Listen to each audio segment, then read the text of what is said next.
السلام علیکم ورحمۃ اللہ وبرکاتہ۔ میں ہوں حافظ عبدالصمد امیری اور آپ دیکھ رہے ہیں گفتار امیری، میرا یوٹیوب چینل جس پر ہم دیکھ رہے ہیں احادیث مبارکہ۔ ہمارا مقصد اللہ کی رضا۔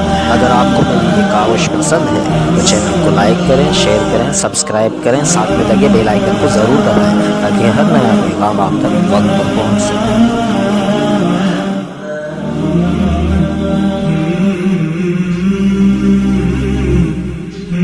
بسم اللہ الرحمن الرحیم۔ حضرت ابو ہریرہ رضی اللہ عنہ بیان فرماتے ہیں کہ نماز کی تکبیر ہوئی اور صفیں برابر ہو گئیں۔ لوگ کھڑے تھے کہ رسول کریم صلی اللہ علیہ وسلم اپنے حجرے سے ہماری طرف تشریف لائے۔ جب آپ مصلی پر کھڑے ہو چکے تو یاد آیا کہ آپ جنبی ہیں، پس آپ نے ہم سے فرمایا کہ اپنی جگہ کھڑے رہو، اور آپ واپس چلے گئے۔ پھر آپ نے غسل کیا اور واپس ہماری طرف تشریف لائے تو سر سے پانی کے قطرے ٹپک رہے تھے۔ آپ نے نماز کے لیے تکبیر کہی اور ہم نے آپ کے ساتھ نماز ادا کی۔ عثمان بن عمر سے اس روایت کی متابعت کی ہے۔ عبدالاعلی نے معمر سے اور وہ زہری سے، اور اوزاعی نے بھی زہری سے اس حدیث کو روایت کیا ہے۔ صحیح البخاری حدیث نمبر 275۔ حضرت ابن عباس رضی اللہ عنہ بیان فرماتے ہیں کہ ان سے حضرت میمونہ رضی اللہ عنہا نے بیان فرمایا کہ میں نے نبی صلی اللہ علیہ وسلم کے لیے غسل کا پانی رکھا اور ایک کپڑے سے پردہ کر دیا۔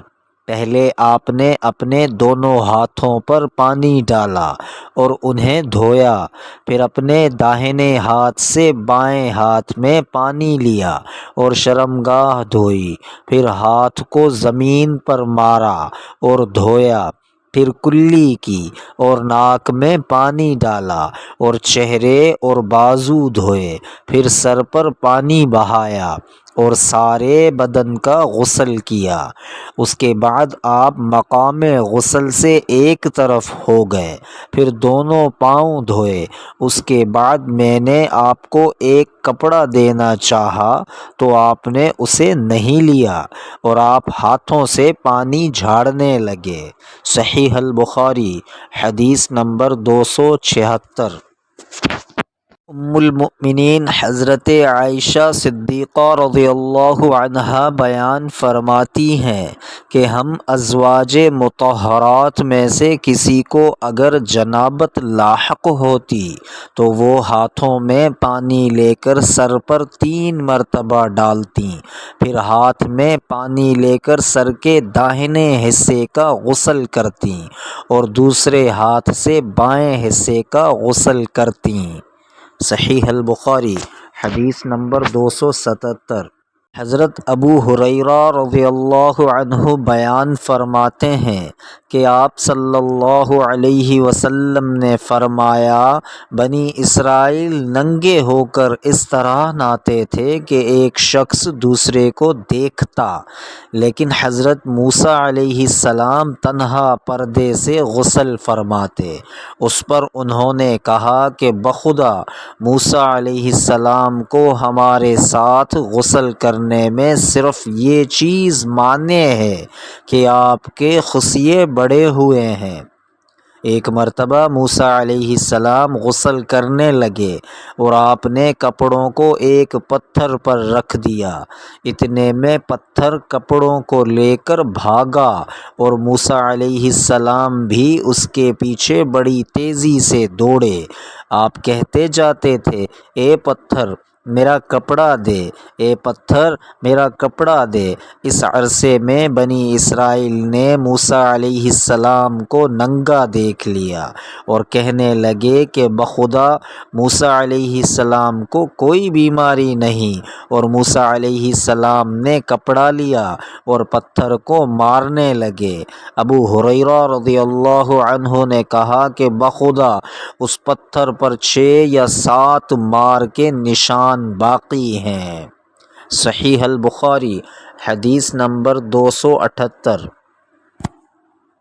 حضرت ابو ہریرہ رضی اللہ عنہ بیان فرماتے ہیں کہ آپ صلی اللہ علیہ وسلم نے فرمایا کہ ایک بار ایوب علیہ السلام ننگے غسل فرما رہے تھے کہ سونے کی ٹڈیاں آپ پر گرنے لگیں۔ حضرت ایوب علیہ السلام انہیں اپنے کپڑے میں سمیٹنے لگے۔ اتنے میں ان کے رب نے انہیں پکارا کہ اے ایوب، کیا میں نے تمہیں اس چیز سے بے نیاز نہیں کر دیا جسے تم دیکھ رہے ہو؟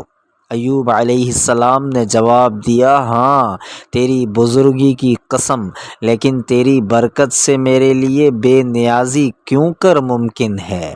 اور اس حدیث کو ابراہیم نے موسیٰ بن عقبہ سے، وہ صفوان سے، وہ عطا بن یسار سے، وہ ابو ہریرہ رضی اللہ عنہ سے، وہ نبی کریم صلی اللہ علیہ وسلم سے اس طرح نقل کرتے ہیں کہ جب حضرت ایوب علیہ السلام ننگے ہو کر غسل کر رہے تھے۔ صحیح البخاری حدیث نمبر 279۔ خادم ام ہانی مروہ نے خبر دی کہ میں نے ام ہانی بنت ابی طالب سے کہتے ہوئے سنا کہ میں فتح مکہ کے دن رسول اللہ صلی اللہ علیہ وسلم کی خدمت میں حاضر ہوئی تو میں نے دیکھا کہ آپ غسل فرما رہے ہیں اور فاطمہ رضی اللہ عنہا نے پردہ کر رکھا ہے۔ نبی اکرم صلی اللہ علیہ وسلم نے پوچھا، یہ کون ہیں؟ میں نے عرض کی کہ میں ام ہانی ہوں۔ صحیح البخاری حدیث نمبر 280۔ حضرت میمونہ رضی اللہ عنہا بیان فرماتی ہیں کہ جب نبی کریم صلی اللہ علیہ وسلم غسل جنابت فرما رہے تھے، میں نے آپ کا پردہ کیا تھا تو آپ نے پہلے اپنے ہاتھ دھوئے، پھر داہنے ہاتھ سے بائیں پر پانی بہایا اور شرمگاہ دھوئی اور جو کچھ اس میں لگ گیا تھا اسے دھویا، پھر ہاتھ کو زمین یا دیوار پر رگڑ کر دھویا، پھر نماز کی طرح وضو کیا پاؤں کے علاوہ، پھر پانی اپنے سارے بدن پر بہایا اور اس جگہ سے ہٹ کر دونوں قدموں کو دھویا۔ اس حدیث میں ابو عوانہ اور محمد بن فضیل نے بھی پردے کا ذکر کیا ہے۔ صحیح البخاری حدیث نمبر 281۔ جزاکم اللہ۔ بیان کی گئی تمام احادیث مبارکہ صحیح البخاری کے باب غسل کے بیان سے